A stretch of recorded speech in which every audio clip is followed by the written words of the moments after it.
Yeah, thanks, Mark. I got it in Tahoe. I'm going back tomorrow morning. What's up, everybody? Who's here? Good to see you. Just wanted to give you guys some love. Maybe play a little bit. Answer any questions. What I was going to do today, I was actually going to make my first instructional video today, but I wanted to get a webcam because how I'm going to do it is I'm going to have the actual table edit file on one screen and then have the webcam looking at me in the other screen. But this camera that I'm using right now on my laptop is not that good. I got a light pointing in my eyes right now, but that's what I was going to do. But I didn't make it to Best Buy last night to get the webcam, so I got to go when they open at 11. And I've got a lesson here at 10, so I just wanted to hang out and say what's up.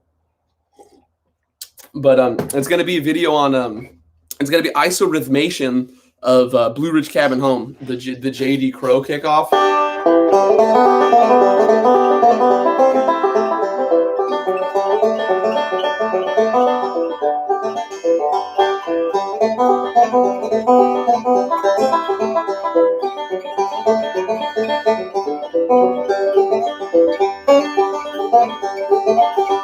Yo, what's up, Mark?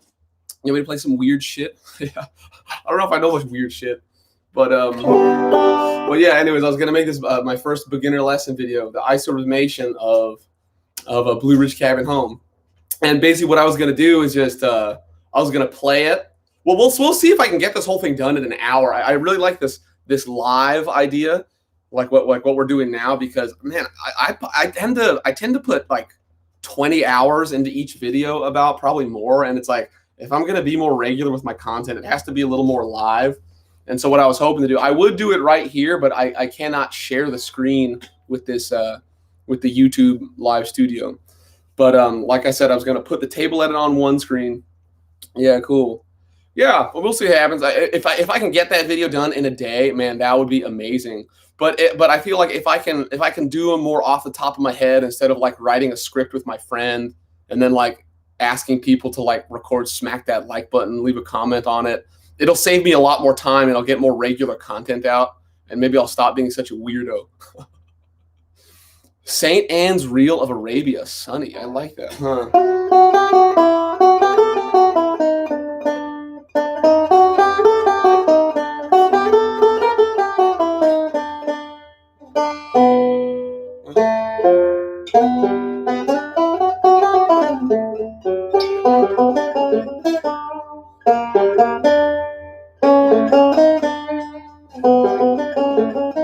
That one might work.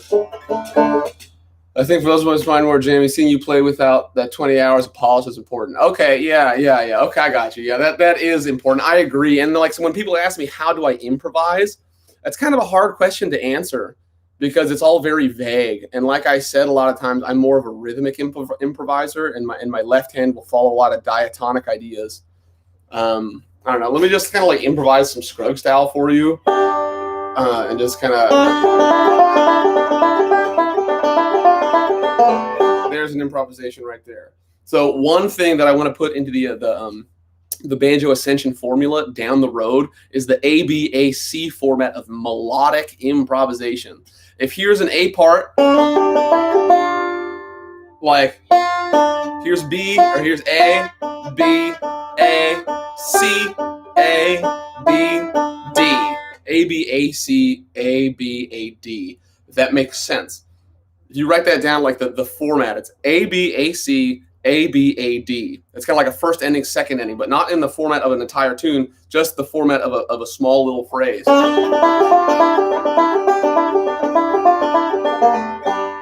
that make sense? You do it like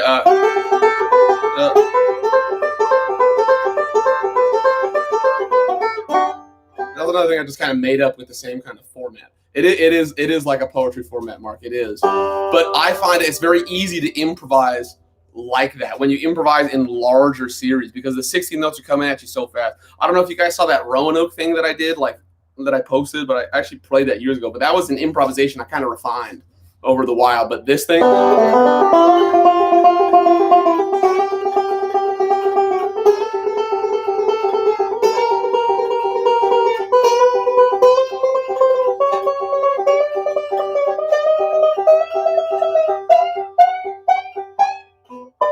So that whole thing is more of like a rhythmic reduction. We're doing like this. It's like for 4 beats. 1, 2, 3, 4. 2, 2, 3, 4. 3, 2, 3, 4. 4, 2, 3. And then 2 beats. 1, 2, 3, 4. 1, 2, 3, 4. 1, 2, 3, 4. And then a beat like 1, 2, 3, 4. And then. And that's the and then that's basically the melody up the neck.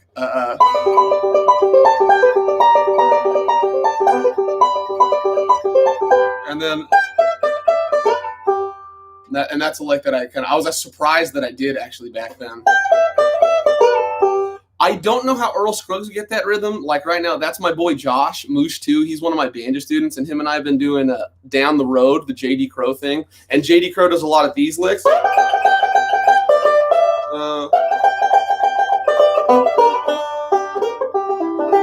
And that whole part of the banjo is kind of strange to me, but they'll go on the second string there, but I go. Anyways, let me just kind of keep improvising here.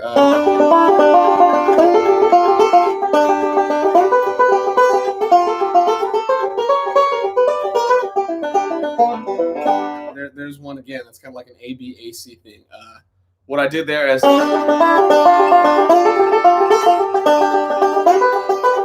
it's like the roll is the same.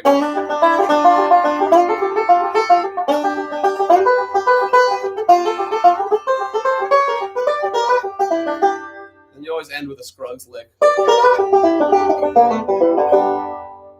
What's your latest take on the GME news? Like GameStop? Dog, I'm not in GameStop. I'm in crypto. And right now, crypto took a fat dump, dude. I put like $1,000 down. It turned into $10,000, and now it's back down to $6,000. So I'm kind of bumming about that. Let's see. Yeah, I'm kind of bumming about it. I don't want to talk about that. But I don't think improvisation can be taught. You can only teach it the tools to improvise with. Yeah, and the tools for me, it's mostly rhythmic. Just listen. A word that you want to, if you want to think about improvisation, what you want to think about is a motivic development.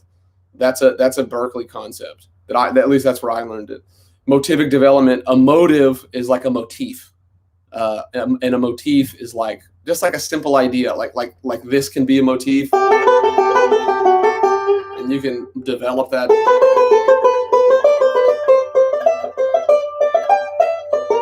And then end it with a Scruggs lick. That one impresses people. It makes you feel relevant. But back to motivic development, I'll do a lot of rhythmic motives, like this one. And what I did there, it's like dugek de dick budek de dick deka. Yeah, it's kind of like a hook. A motive, it's less than a hook. A hook is like poppy and like has lyrics. A motive is just a musical idea. It's just a simple musical idea that can be developed. Like it's almost like a lick, but it's less than a lick. It's just a very simple idea. Did you start with Scruggs style role playing? You mentioned earlier that you found because it's kind of boring. Did you bite your tongue? I learned Scruggs style just because finger picking came naturally to me. That's kind of why. Finger picking just came naturally to me. It wasn't banjo playing that came naturally to me. Like finger style guitar also came naturally to me. But at its core, what I love about the banjo is its rhythmic drive, and it's the same thing that I love about slap bass. I think slap bass is probably my favorite instrument. But what it has in common with the banjo is rhythmic drive. Yo, Matt, it's a Robin Smith banjo, custom built to be a Bela Fleck copy, except this one has a mahogany rim instead of a maple rim. So back to improvisation. This thing, what I like to do also is say we're going like G F G F. Like I like G F G F. Those are rich chords. No,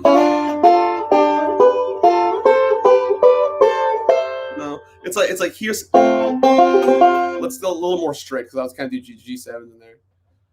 Here's like an F. That's the roll I did. And it's kind of like an index forward roll that whole time. And then ends with a little thumb reverse. But you'll go half this F and then half that F. And then half G, another G, F, and then Scruggs lick. I'll improvise a lot like that.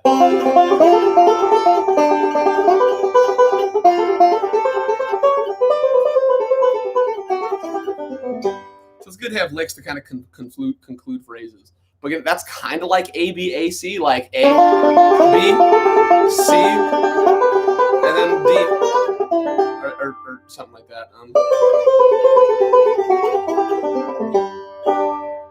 Yeah, I don't know. That's a lot how I'll improvise.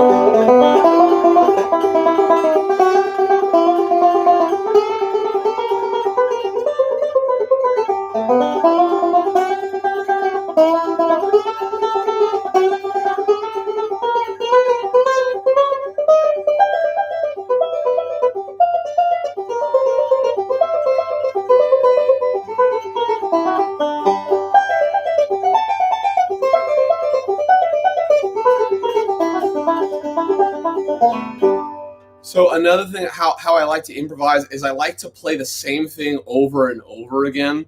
When I hear banjo players play a bunch of different things and it simply doesn't make sense to my ear. I can't think of a good example of that stuff, but a lot of banjo players, the ideas aren't coherent. But I'll like to play like one idea for at least a measure or 4 or 8. And then to me, it'll actually make more sense because you actually sound like a singer. Instead of like it'll come out as ha, as just one simple, clean, like a longer idea. And for me, I mean, I'm just kind of dumb, but that stuff is what makes more sense to my ear, is the simpler things. I've said this before. My ear is not that good. Like I went to Berkeley and I was around some like people with perfect pitch and people with just like incredible ears. They could like, you could throw a glass on the floor, it would shatter, and they could like play the chord on a piano. It's like those kinds of people are the ones with incredible ears. And I'm not one of those. I've trained my ear much more so, but I've got a stronger sense of rhythm. And the things that I do here are not that complicated. Like, I don't know, like this kind of thing is fancy. But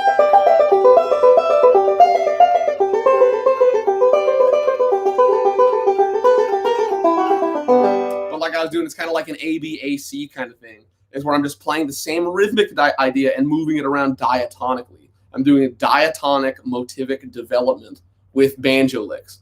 And this lick is a really good one to know. I learned this one at Bela Fleck's banjo camp, which is pretty sweet. Like Tony Trischka, Bela Fleck, Mike Munford, Kristen Scott Benson. Did I say Bela Fleck? They all stayed up till like 2 a.m. writing out a 3-part Roanoke for the advanced class, which was fucking sick. I don't know if you guys played Roanoke, but it's like a...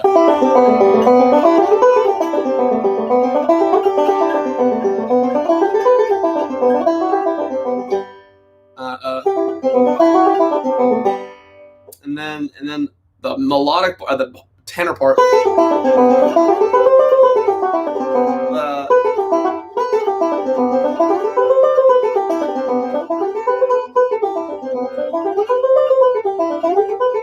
And finally, the baritone part.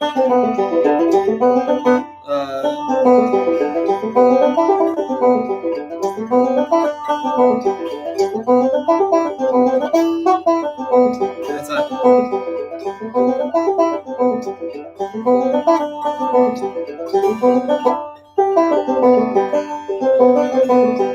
it's something like that. And then the way that we ended it was playing this lick in 3-part harmony. Here it is. And then here's the tenor part.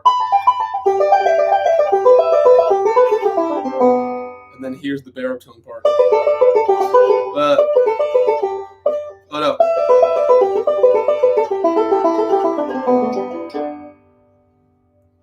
Yeah. Let's see. Let me answer these questions. Rest in peace, Robin Smith. Oh, Mark, you got a 27 TB3. Holy shit, man. I'd love to hear that. Okay, let's see. Tales from the Acoustic Band of Tam is no longer available from Homespun. Dude, that is sad. I think I have that, actually. Where is that? That is sad. Yeah, you're talking about this tab book? That's sad. I haven't gotten the entire way through this one, but I still have it bookmarked. But Backwoods Galaxy, I was talking about that earlier. This is a great tab. I kind of wrote it out because it's all like rhythmically kind of fucked up. You got their last copy, Volume 2. Whoa. Maybe I should have put my money in buying those instead of cryptocurrency. I'm kidding. I put $1,000 into cryptocurrency. It went up to 10, and then it went back down. I think I'm at like a little under 7 right now. But you think it's just going to keep growing. Okay, let's see. What's Tales from the Acoustic Band is no longer a sad day for my collection, but have a good one for my ears. Matt, do you usually stay diatonic? One of my favorite things to do is pull up my banjo. Yes, I do usually stay diatonic because I'm a sissy, and it's just easier. And honestly, staying diatonic is basically the extent of my music theory training and application. I can do a little bit of like jazz harmony and stuff like that. I don't really like to because I don't hear that stuff. Like the major 7. I hear major 7 chords sometimes, but all that like that. I hear more tensions. But let's see, diatonic, yes, I do stay mostly diatonic. And then I'll do like some parallel keys. Like if we're in G major, sometimes I'll put like G minor. But diatonic, it's like how I develop diatonic is the stuff I do in my videos. It's like you do double stops, triple stops, scales, whatever, but it's this sound. And like, again, this is a diatonic development. Like,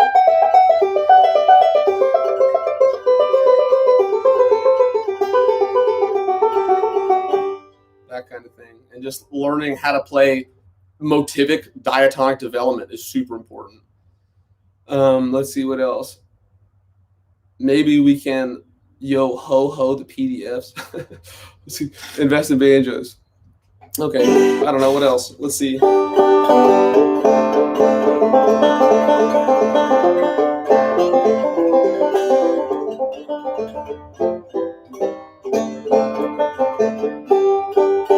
I really like this lick.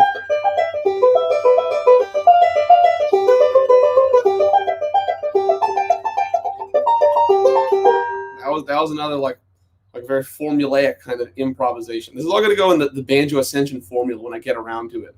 But that's going to take lots and lots of time to prepare. So you guys are the ones who are getting kind of the raw, unrefined ideas here. But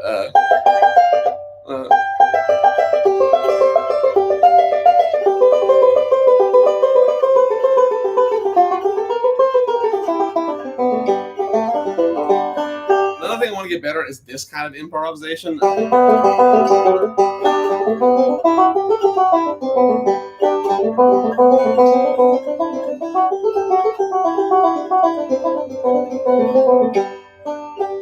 If you have to go by 1 or 2 rolls, what would they be? I like 16-note rolls, Dan. This is definitely one that I would suggest.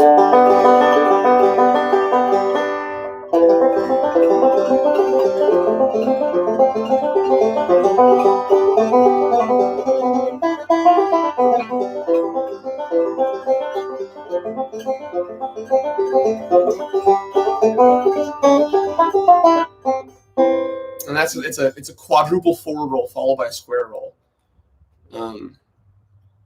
That's a really good one. Another really good, an 8-note roll is this one. How many of you guys actually have your banjos out? I'm curious. Because there's one thing that I would show you, which is it's a forward roll. It's a forward backward roll. I was actually teaching this. This tune's called Big Ben. Just listen to this.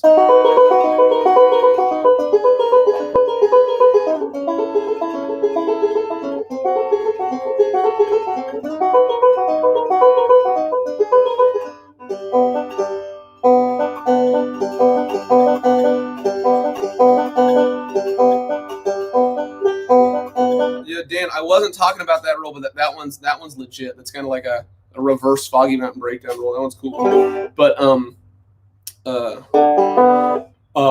this roll, check this out. This is a forward backward roll. This is okay. Just listen to this. Mine is sitting behind me. Just follow me along on this train of thought. Like, what's a valuable roll? The forward backward roll. Now, this is a 16-note forward backward roll, and I'm going to play it over 4 chords. Here's the 16 notes. That was 16-note roll. Here's the 8-note roll. Here's the other 8-note roll. So listen, I'm going to play that over a few chords.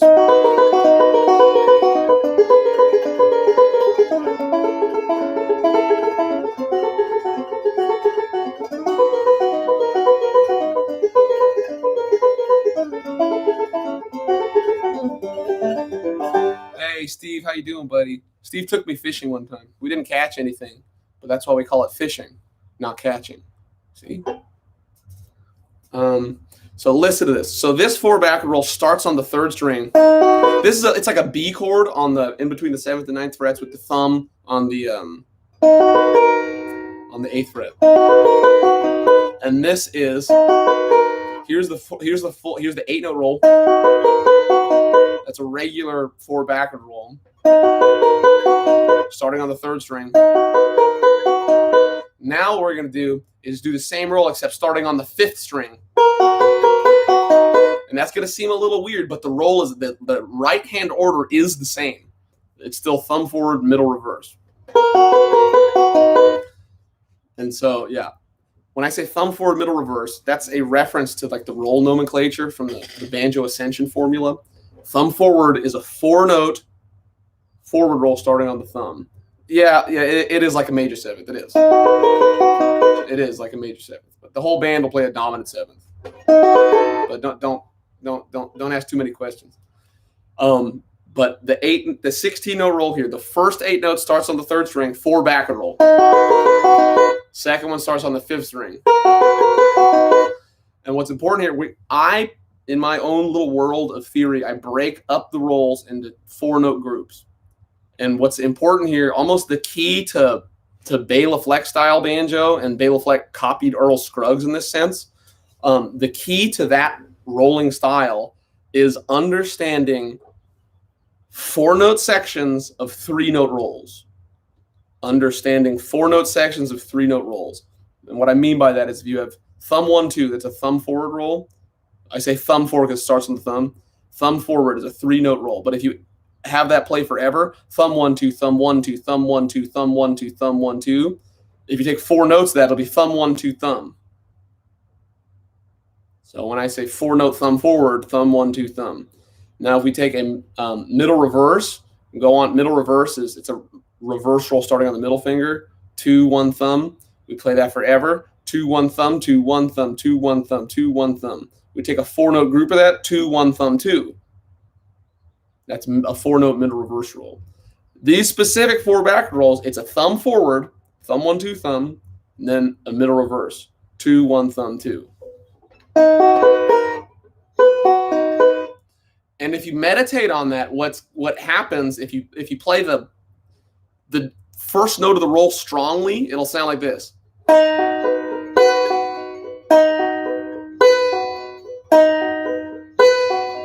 So the thumb forward roll starts on the thumb, and then the middle reverse roll starts on the middle. And if you emphasize, though, you'll feel those downbeats.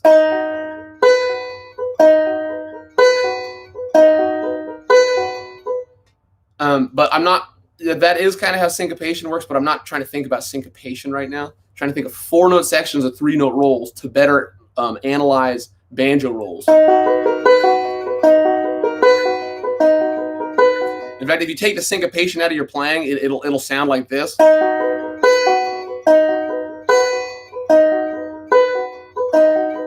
Like bum, bum, but in my mind, I'm going thumb, middle, thumb, middle, thumb 1 2 thumb, thumb 1 2 thumb 2 thumb 1 2 thumb 1 2 thumb 2 1 2, and you start letting the 4 rack booka ticka baka ticka booka ticka taka ticka. The back of the 4 back rolls have that feel, booka ticka taka ticka booka ticka taka ticka, as opposed to booka to booka to booka to booka to baka ticka, which is a more syncopated thing. But anyways, enough of that. We got this. And now we're going to switch to this E7 chord. Which is it's like the bar shape. And you drop the seventh, you drop the root to get to the seventh. And you do the same roll. Who knows what the next chords are? So you got B, E. You know what's going to be? A, D. And that's a circle of fifths thing. Again, music theory that's kind of standard in early American music, but also a lot of music. It's like a cycle of fifths. B, E, A, D. And this is a Tony Trishka banjo tune called Big Ben, by the way.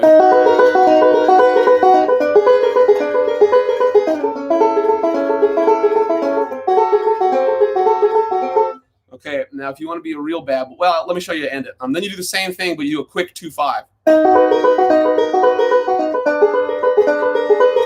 2, 5, and then always end with the Scruggs lick. Cool. So what you can do with if once you get that roll down, and then you think of inversions. Yeah, because I'm trying to tie this back to the banjo ascension formula. We got isorhythmation, diatonic triple stops, and isorhythmation, diatonic triple stops in modes of rhythm. So what we can do is like we kind of call this a triple stop, right?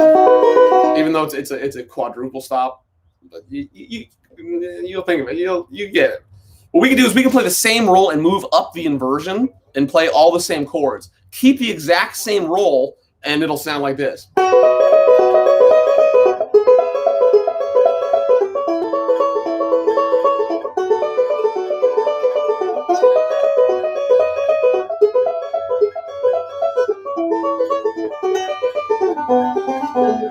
And you have an instant harmony banjo part. Again.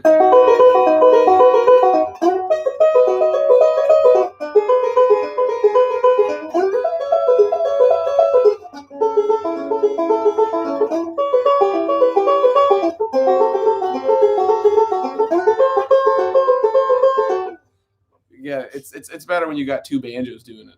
But it's like it'll open up, it'll tear a hole in the fabric of the cosmos if you do that. And then you can, if you want to be a bad boy, again, you gotta navigate logically a little bit, because you gotta know that it's just that roll, and then you gotta throw in B, E, A, D. And so in my mind, it's like here's B, E, A, D. You gotta know that, and that's why smoking pot will kind of hurt your music playing. Because if you're like okay, B, E, A, D, but then it's like, oh wait, fuck, like I don't know, I'm kind of fucking big. Like you don't want to be that guy. You know what I mean? Like fuck that shit, dude. That's weak. You know, you don't want to be the guys fucking rolling up a nasty ass, sticky ass, stammy ass ball of street boat to jam and then like forget your part. Like, dude, fuck that. Like I remember like one time I was baked at a jam, like, and I think we were playing in E and I was capo 2. And God, it confused the shit out of me. It's like, wait, I'm in D, and then I go up to play a D. It's like, oh wait, I'm in E, and I'm like all wrong. And then like the chords go to A, and you're like, okay, cool, like 4 chords. So I don't know. I got to keep what I have, trying it out now. I love that. Repeating the notes in the second part of the roll. First, yeah, Mark, you got it. So yeah, yeah, you don't want to get banked and play this shit. But anyways, B, E, A, D. And then you do the same thing up here. Remember, you want to keep the same roll. Here's a B, E, A, D,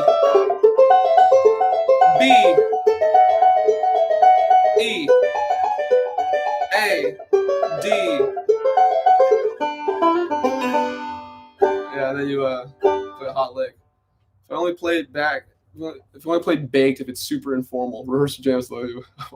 Yeah. Yeah, we're playing baked's fun sometimes, but it definitely hurts my chordal ability. Let's see. I don't know. Here's the A part.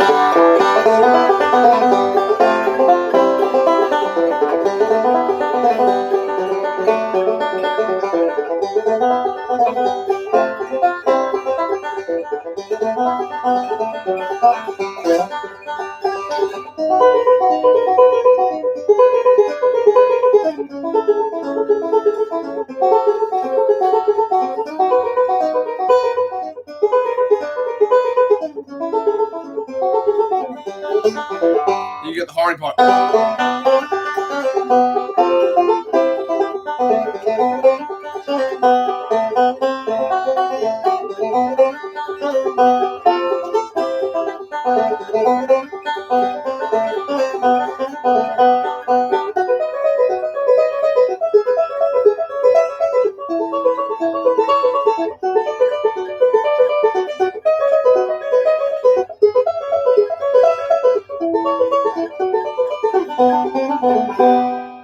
Yeah. So that's Big Ben. You know who taught me that song was Gabe Hirschfeld. Gabe Hirschfeld that guy changed my life, man. I found him.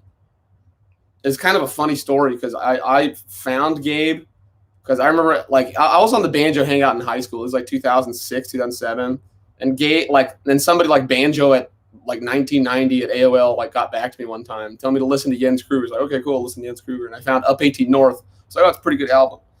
And then what happened was Facebook allowed me to import all my Gmail contacts into Facebook. And Gabe Hirschfeld was one of the friends that I had. I don't know if you guys know Gabe, but he's a good banjo player. He's like my age.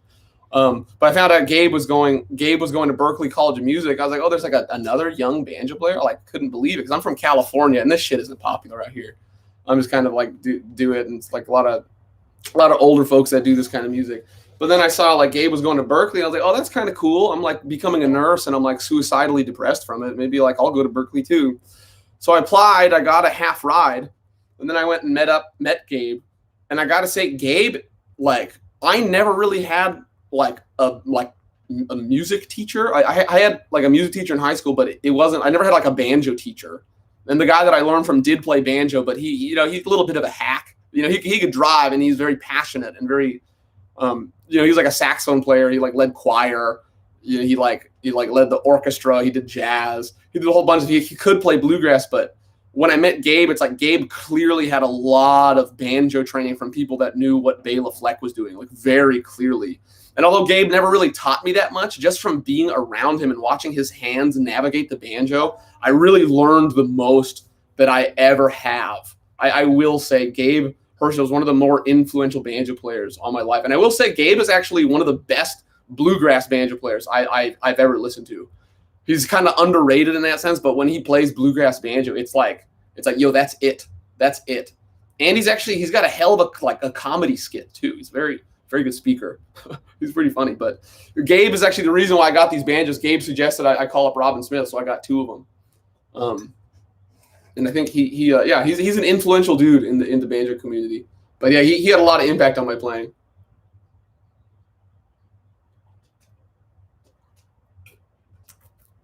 Mm-hmm. Yeah, but I beat him in a banjo contest, and he was never really nice to me after that. Just a little bit, but it was the fresh grass banjo contest, and I put a whole lot of work into my arrangement. It was a temperance reel and this tune Logan's Farewell, and I won that contest. I won like a banjo. I won $1,000. I won like recording time at Compass Records. And Gabe, he was very mean to me for a little while. And I think, but he was a little buttered because for some reason I don't think Allison Brown liked him very much. I don't know why, but I talked to Gabe after that. We made up, but I still reach out to him from time to time. But yeah, I gotta say I really respect his playing. Is he teaching at Banjo Summit? Because I think he should be teaching at Banjo Summit. He's a really funny dude. I'm not teaching at Banjo Summit. I don't think they like me. So I'm NSFW, I suppose. But gotta love him. Adam Larrabee is really good. Do you remember your performance at that contest? I mean, kind of, yeah. So I worked at a temperance reel. Let me see if I can play the Freshcraft 2014 or 2015. Let me see if I can play that temperance reel. I tabbed it out. It's like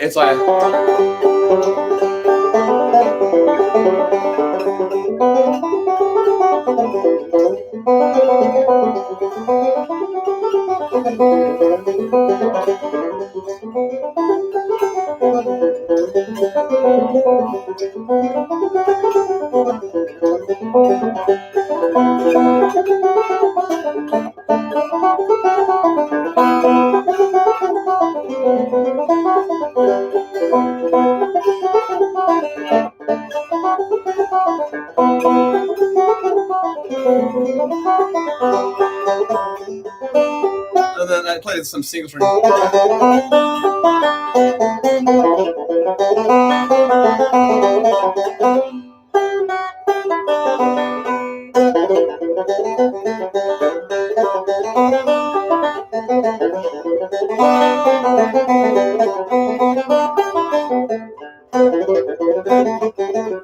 And then I did some solo.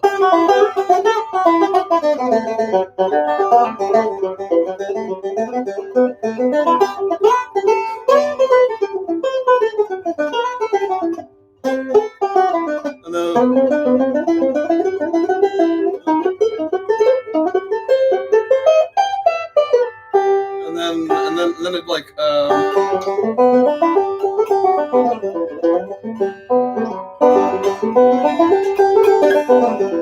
and then I went.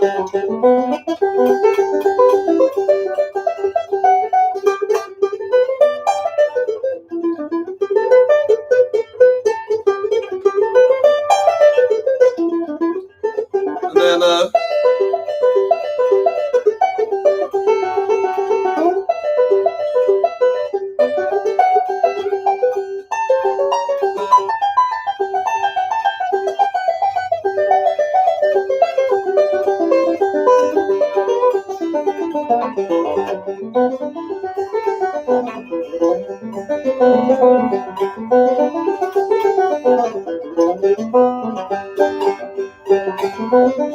then I did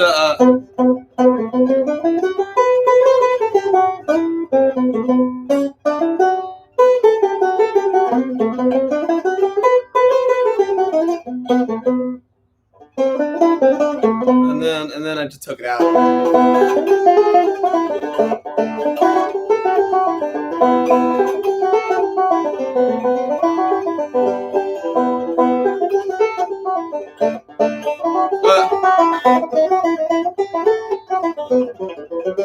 And this is the ending.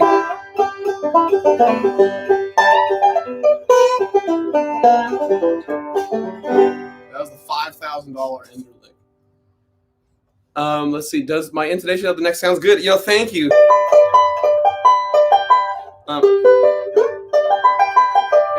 It's not a compensated bridge, but I wrestle with this thing for months at a time until it bothers me less. I'm actually kind of surprised that it's in right now. I should come to Germany and teach us some bluegrass camps there. You know, I would love to. You know, I speak a little German profanity myself.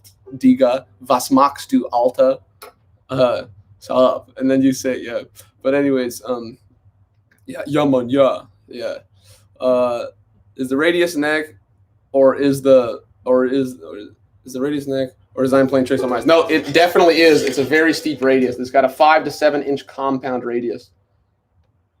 Yeah, I just ordered a banjo from Tim Davis. He's making Bela Fleck copies that are machined. He actually has the radius cut on a CNC, which is like it's like a robot. It's like a computer that will make it perfect. So I'm excited. I'm excited. But do you play clawhammer? I do not play clawhammer. What is your favorite tuning outside G? Yo, G minor's hella sick, dude. Yeah. G minor's hella sick.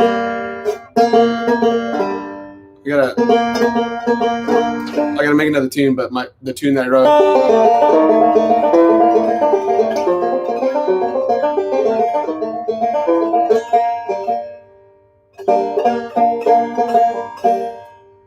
This is a great tune to do that roll.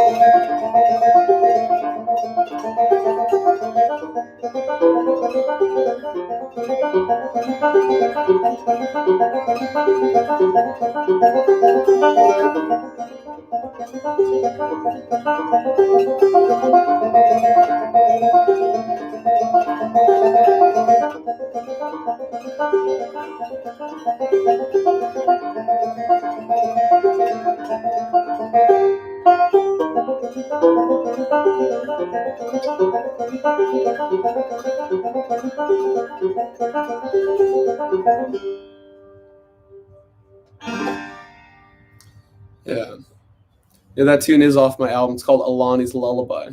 Exactly. Yeah, D minor is good tuning. I haven't really written much in it, but I will say the trick to like tunes in other tunings is having them be roll based. Like I looked at a lot of beta flex stuff. You just like find a roll that fits, and it's magic. It's really how the banjo should be played. It's thrown in a weird tuning. Yeah.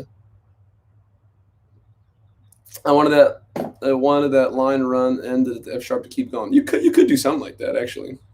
You should if you hear something, Matt, you should compose it. If you feel strongly about it, you should compose it.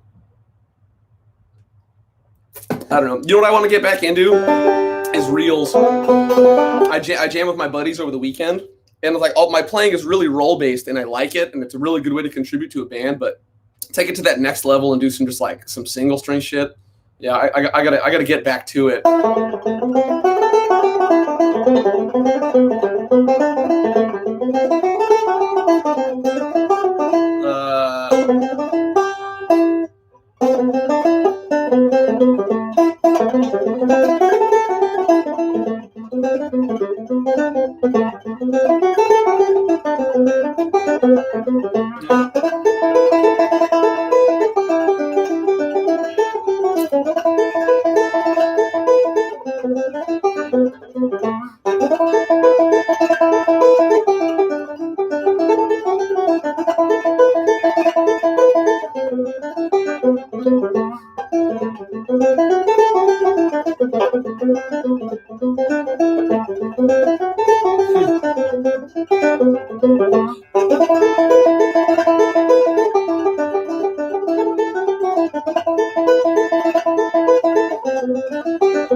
Yeah, that's all mostly the mid except for the as a 4/0.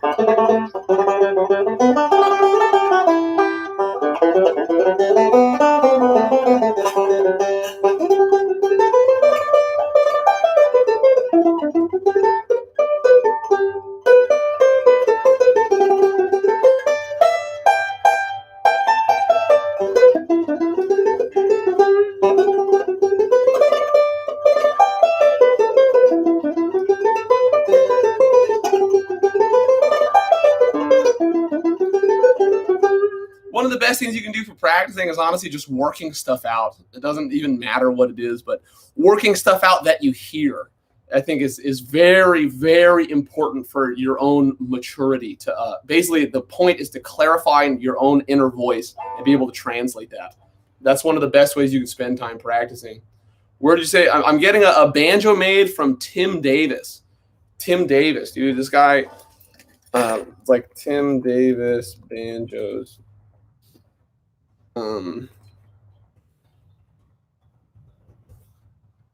The Tim Davis banjos in like I'm getting a Bela Fleck copy. I'm really curious. One of my students, he was here earlier, Josh. One of my students got one. He says he fucking loves it, and I don't know anybody else who's making Bela Fleck copies, but he has the specs. I talked to him, and they're very, very reasonably priced. I talked to the guy. He was actually very, very kind. Yeah, a Bela Fleck clone, exactly. Yeah, it's just the spec, whatever Bela Fleck has, he just has the specifications. And he's cutting it on CNC, so it's going to be machined perfect. The other Robin Smith that I had, I mean, bless Robin Smith's heart, bless his heart.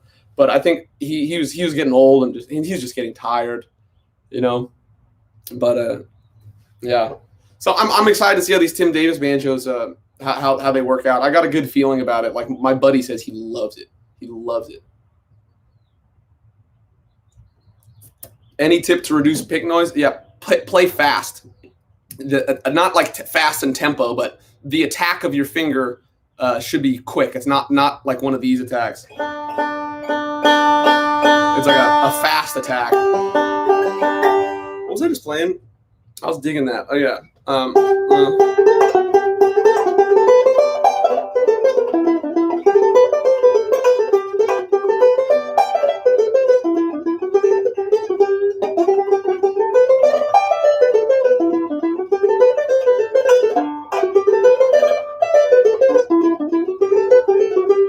Oh, pro tip: if you wanna work on like single string stuff, yeah, what you want to get is a baritone ukulele. You do the same idea, like.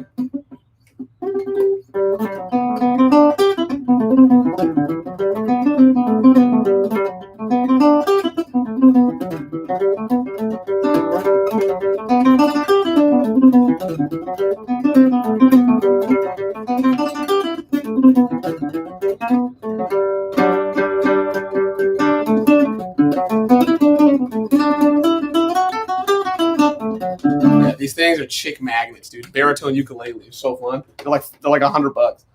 Yeah, they're tight. Is it a specific model, Mark? No, it's not. You just call them and tell them you want the same thing that I got. You just want a Bela Fleck copy.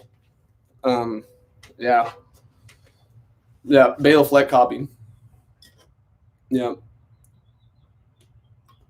His website doesn't have much of a gallery on it, but Moosh, can you incorporate these licks into trad song like Clinch Mountain Backstep? No, I don't think so.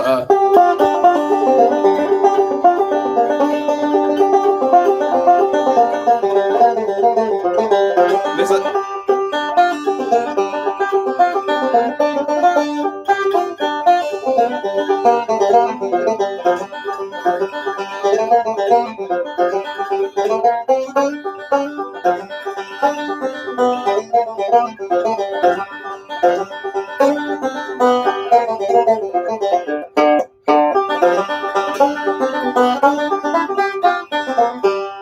Is that kind of like that kind of like works, right?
You want more single string licks. I guess it may be educational to kind of see me like work stuff out and kind of see my arranging process kind of in the fast pace, but.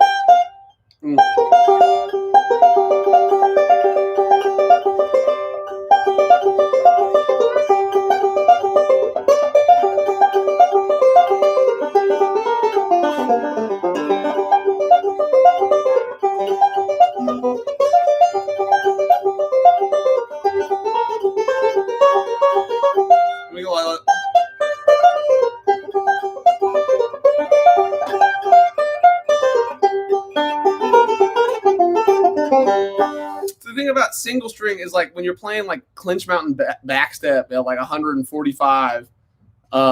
Single string doesn't. It's not fast enough for me Can you show us how to use some melodic licks on the 5 chord when playing in the D position with the 5th string spiked? Dog, yo, I don't play D with the 5th string spiked. Sorry. I'll go like, can you show us on how you, on the 5 chord while playing in D? So you're talking about like an A chord going to D? Is that what you're saying? Is that what you're saying? Because in that case, I would not spike the 5th string. I would still have.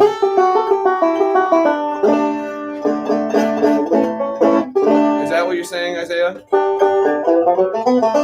Okay, so you want an A lick.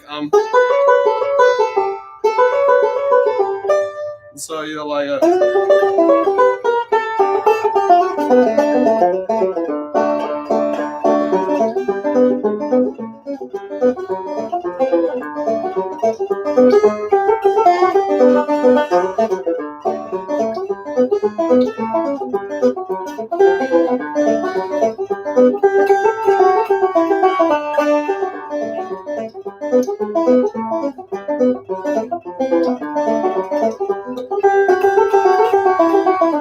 I mean, that's a good one.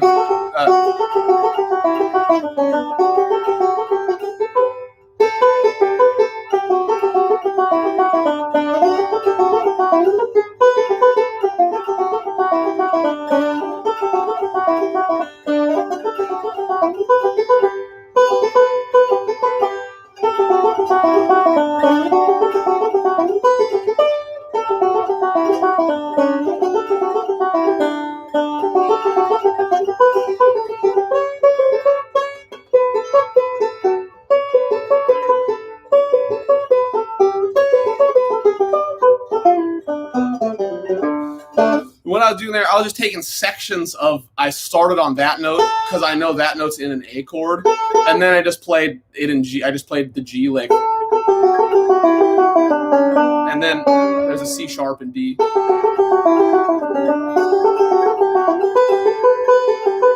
And that just kind of works.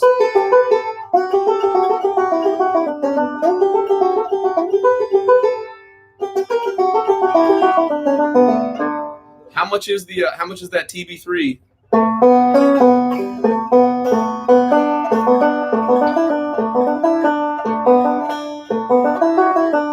Here's kind of like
yeah, St. Anne's Reels is a tune I play at a D melodic, and I'm kind of stuck in there.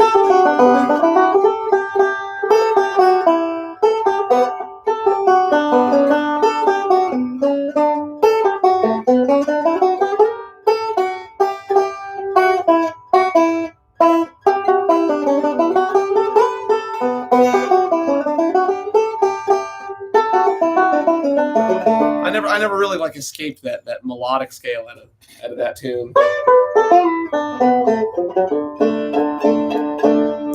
Yeah, but this lick that I was showing you earlier, you could repurpose that for D.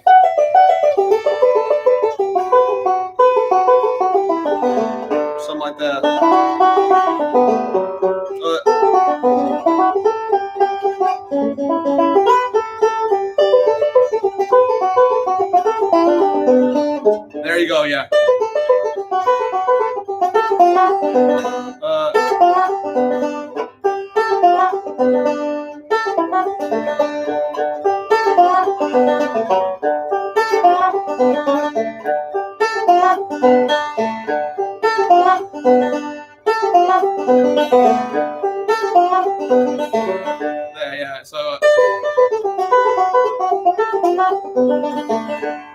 There you go.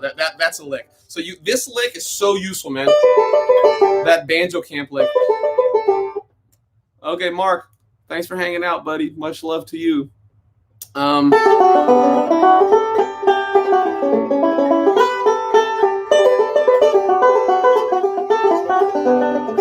So this lick, it's the Foggy Mountain. It's edutainment. This is the band. What the hell is that song?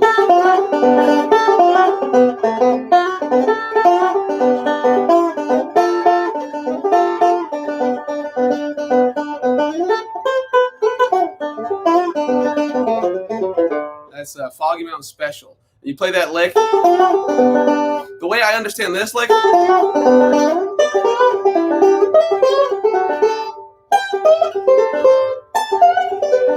you're connecting the gamma inversion to the beta inversion. So you got your alpha, gamma, alpha, beta, gamma, first, second, third. You connect the third inversion to the second inversion.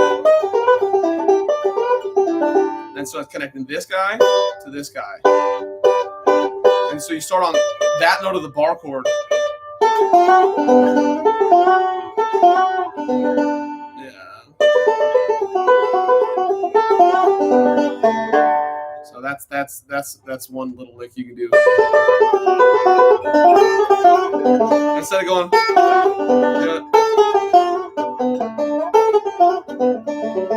that's another thing you can do. So yeah, that's a lick right there.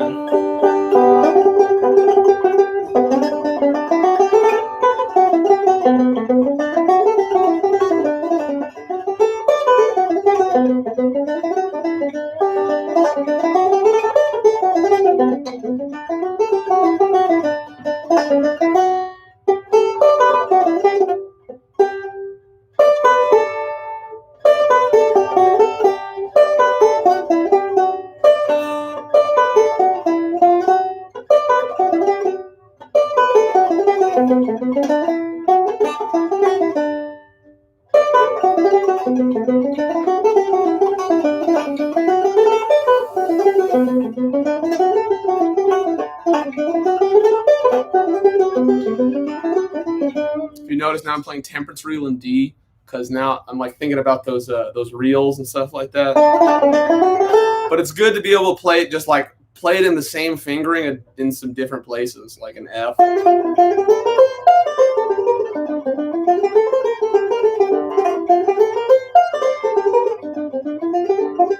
And how I will see that is I'm just connecting, again, I'm connecting inversion. Your first inversion, second inversion, third inversion. In F, you got alpha, beta, gamma. And then here's like alpha again.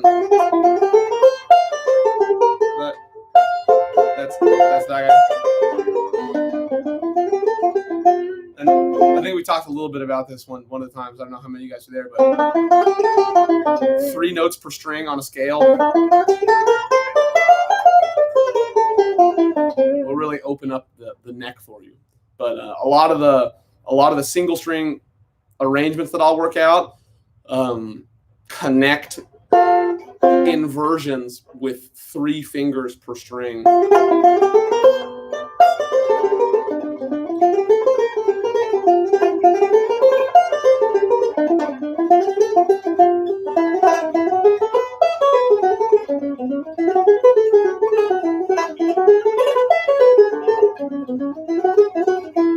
Sorry to go outside, but what string gauge do you use? Do I have any? Let's see. I think I have some. Let's see. Where is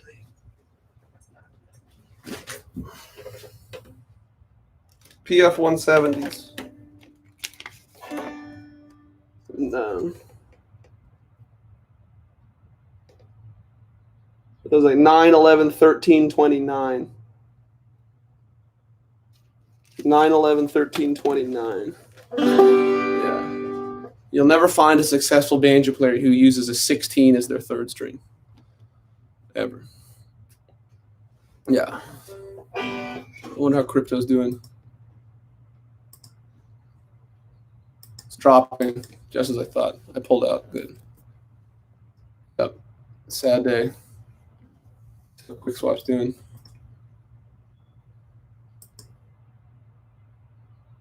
Yep. Yep. It's all going down, but it's okay.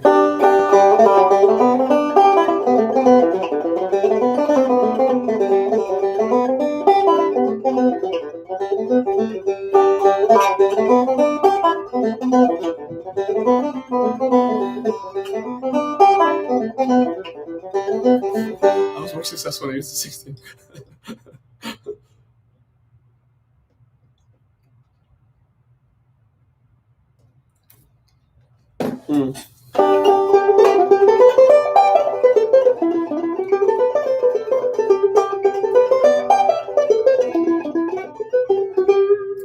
So once I get this webcam, because right now I'm doing it out on my laptop and I can't really do what I want to, but what I'll be able to do is I'll be able to do these live streams and share my screen at the same time. So I'll be able to show you guys my tablature process a little better. Yeah. I can't seem to get a good tone with any but medium gauge. Yeah, I like the medium gauge just because they're light. They're easier to play. But I don't know.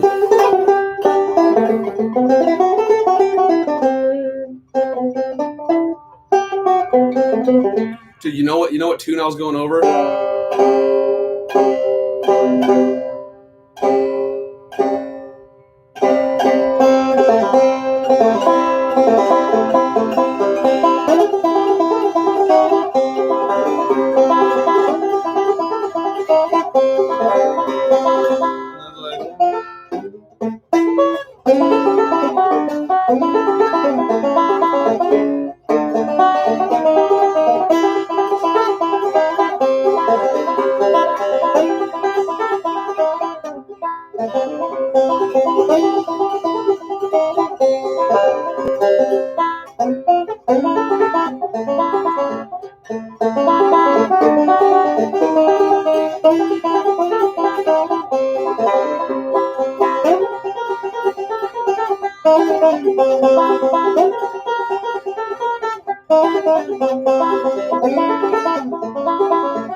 But there's a lot of good stuff in that.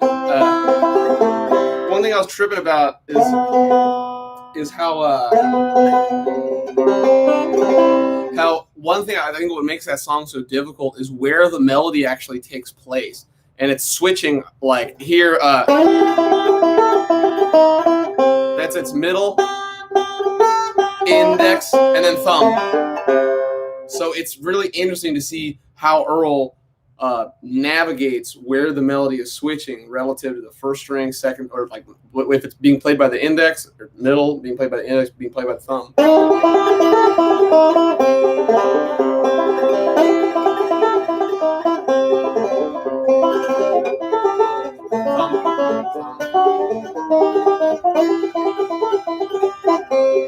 And then he has this.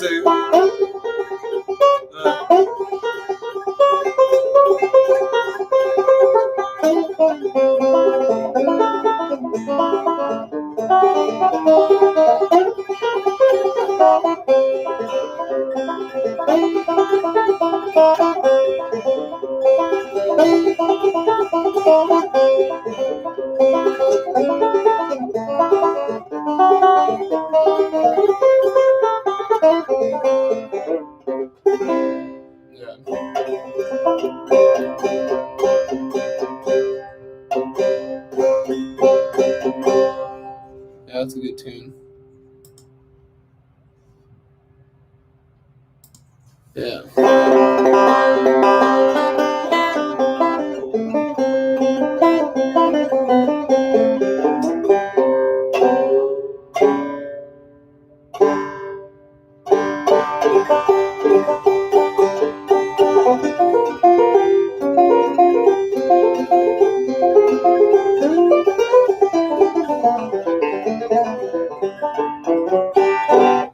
All right, guys. Well, any other questions? I think I'm gonna get some breakfast, and I got a lesson in a little bit, and then I want to record that video.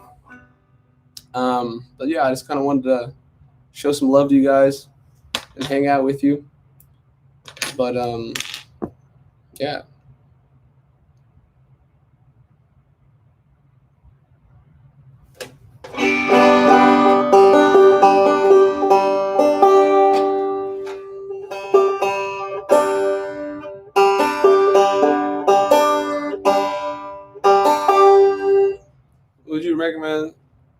What would you recommend to get used to an E minor position up the neck? Well, it's basically all G. So it's like anything you play in G.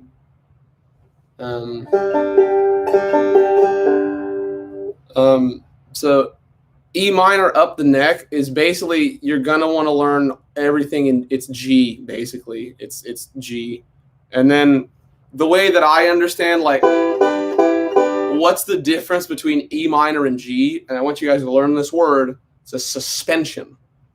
And like, I learned the term sus4, sus, and there's like sus2, but really a suspension is just any note you'll play. I mean, like, you have G here, this could be suspension. You have G here, that's a suspension. You have G here. And each one of those implies a different chord. In this case, you add the 6 to E to G and you get E minor.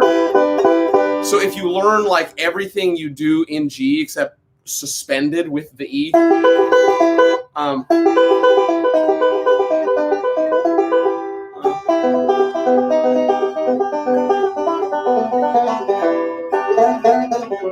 you're saying up the neck?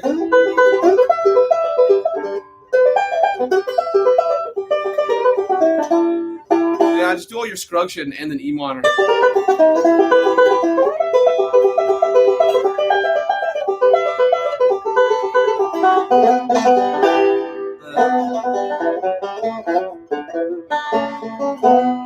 Do you recommend not spiking for the D position then? Yes, I do not spike for D. I play D open and use that open G to use that open G to play melodic style. What can we do to help your channel? Alan, thank you so much for asking. I think honestly the best thing you do is just share my videos when they come out, because I think that'll help me bump the algorithm. That's it. It would be sweet if I can get like a group of people, maybe in like a Facebook group or something, and just say, hey, well, like, would you guys share the video? Because it'll really help my views. So I'm not the one sharing it all the time, because that's kind of like my marketing strategy, is just sharing it on the Facebook groups. So it would just need a little more organic traction. But Alan, thank you so much for asking. So yeah, just sharing my videos when they come out. I really appreciate that. And also just like tuning into this and letting me know your thoughts and what kind of stuff you'd like to hear. Because from what I understand, everybody wants to hear like intermediate style banjo stuff, not necessarily beginner, not necessarily advanced, but a lot of just kind of application of of the vocabulary that I've invented and so forth. Sorry, I meant more like the Cumberland Gap position or Sally Gooden. So this thing.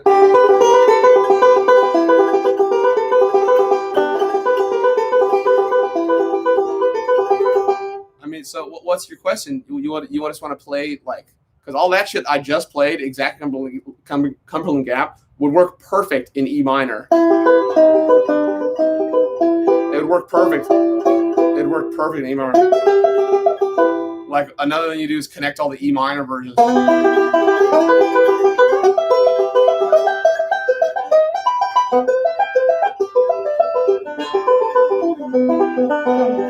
That's another thing that I would do, is not necessarily limit yourself to right here. Learn some line cliches.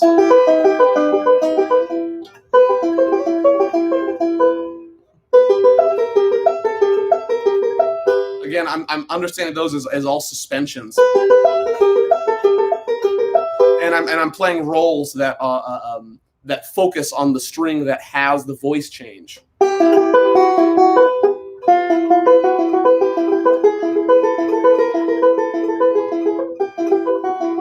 Yeah. You want to have your thumb be pretty relaxed. Yeah.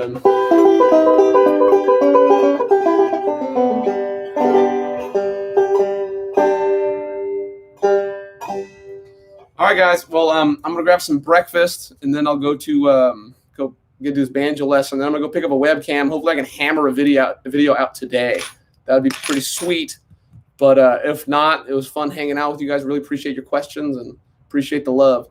So yeah, guys, much love to all of you. Be in touch. Yeah, my pleasure. I'll be back for more. So, all right, everybody, my family, have a good day. See you next time.